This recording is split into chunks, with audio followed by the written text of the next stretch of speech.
انشاءاللہ۔ ان الحمد للہ نحمده ونستعینه ونستغفره ونعوذ باللہ من شرور انفسنا ومن سیئات اعمالنا،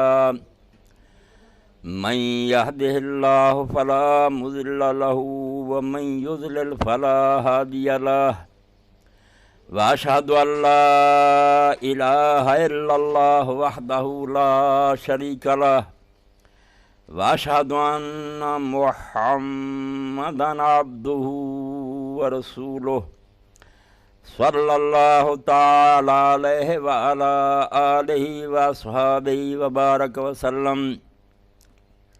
یا ایہا الذین آمنوا اتقوا اللہ حق تقاتہ ولا تموتن الا وانتم مسلمون۔ یا ایہا الناس اتقوا ربکم الذی خلقکم من نفس واحدۃ وخلق منها زوجها وبث منہما رجالا کثیرا ونساء، واتقوا اللہ الذی تساءلون بہ والارحام ان اللہ کان علیکم رقیبا۔ یا ایہا الذین آمنوا اتقوا اللہ وقولوا قولا سدیدا یصلح لکم اعمالکم ویغفر لکم ذنوبکم، ومن یطع اللہ ورسولہ فقد فاز فوزا عظیما۔ بچی کا نام کی تھی؟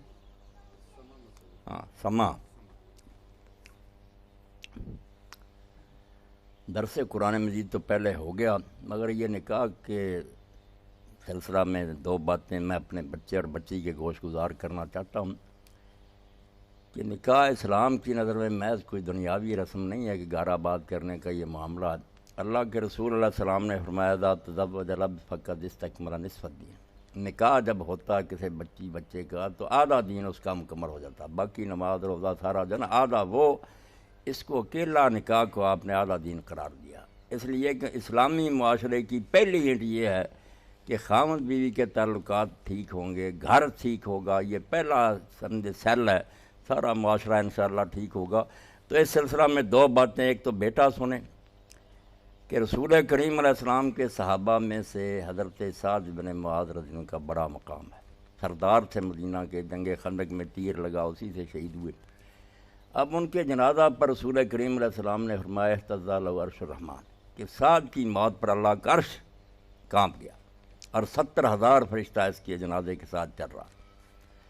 مگر جب لحد میں انہیں رکھا اور مٹی برابر کی تو کسی قبر پر میرے دوست اور بھائیو حضور اتنی دیر نہیں کھڑے رہے جتنا سعد کی قبر پر کھڑے۔ بہت ذکر کیا آپ نے، سبحان اللہ الحمدللہ، دعائیں کی، اور بعد میں لوگوں نے پوچھا کہ اللہ کے رسول علیہ السلام یہ معاملہ تو آپ نے کسی کے ساتھ بھی نہیں کیا۔ تو اللہ کے رسول علیہ السلام نے فرمایا سعد کو قبر نے دبانا شروع کر دیا تھا اور میری دعا کی برکت سے اس کی نجات تھی۔ تو لوگوں کو تعجب ہوا کہ 70,000 فرشتہ جنازے کے ساتھ اللہ کا عرش کانپ گیا اور قبر نے دبانا شروع کیا۔ تو امام جعفر صادق رحمۃ اللہ علیہ سے لوگوں نے پوچھا کہ اس کا سبب کیا تھا، تو فرماتے ہیں کوئی عیب نہیں تھا ان میں، صرف زبان میں شیرینی نہیں تھی۔ یہ گھر کا جو ہے نا معاملہ، اس کا ذرا اندازہ کریں کہ بول چال میں مٹھاس نہیں تھی، ترشی تھی، سخت تھا۔ اس لیے اللہ تعالیٰ نے پکڑ لیا کہ بچیاں امانت ہیں اللہ کی طرف سے، ایسا سلوک ہونا چاہیے۔ دوسری طرف ام الحسین رضی اللہ تعالیٰ عنہ حضور کی خدمت میں آئی، تو جب جانے لگی تو آپ نے پوچھا ذات و بال نام سے، ام الحسین تیرا خامد ہے؟ کہنے لگی ہاں۔ تو فرمایا کیسے برتاؤ کرتی ہو؟ کہنے لگی میں اپنی طرف سے کمی نہیں چھوڑتی اس کو خوش رکھنے میں۔ تو نبی علیہ السلام نے فرمایا بس یہی خیال رکھنا، فإنما هو جنتک ونارک، وہ خامد نہیں ہے، تیری جنت اور دوزخ ہے۔ خامد خوش ہوگا جنت کے دروازے کھل جائیں گے، اور خامد ناراض ہوگا تو نماز بھی سر سے اوپر نہیں جائے گی، منہ پر مار دی جائے گی۔ یہ دو ہی حدیثیں میرے بچے اور بچی کے لیے کافی ہیں کہ آخر تک میں جا کر ہم نے جو جواب دینا، خیرکم خیرکم لأہلی، سب سے اچھے وہ مسلمان ہوں گے جن کا برتاؤ اپنی بیوی سے اچھا ہوگا۔ اور بیوی کے لیے جہاد المرد حسن التبول، امام موسیٰ کاظم فرماتے ہیں عورت کا جہاد یہی ہے کہ وہ اپنے خاوند کے ساتھ اچھا سلوک کرے تو دعا ہے کہ اللہ بچے اور بچی کو اپنے حقوق و فرائض پہچاننے کے ادا کرنے کی توفیق دے۔ بیٹا محمد قاسم، میں نے تیرا نکاح گواہوں کی موجودگی میں سما مسعود میاں مسعود احمد صاحب کی بیٹی کے ساتھ اے ولد لکھ لیا بھائی، بہت غلط لکھا۔ 50 توڑے سونا حق مہر مقرر کر کے کر دیا، تو نے یہ نکاح قبول کیا؟ ہاں قبول کیا۔ دعا فرمایا اللہ تعالیٰ مبارک کرے۔ الحمدللہ رب العالمین والصلاة والسلام علی رسولہ الکریم سیدنا و نبینا محمد وآلہ واصحابہ اجمعین۔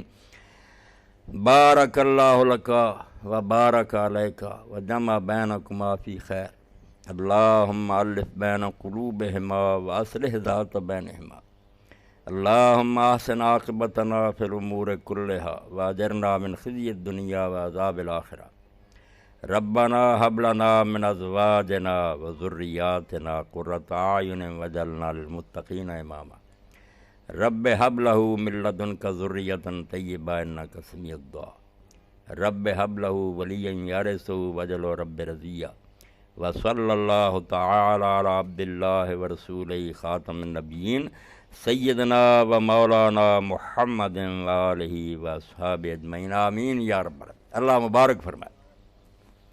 میاں جی قلم دیو نا۔ سما مسعود ولد لکھ دیتا، ولد نہیں دختر لکھنا کہ میں بیوہ تھی اور میں نے حلال روزی محنت کر کے کما کے اس کو کھلائی تھی،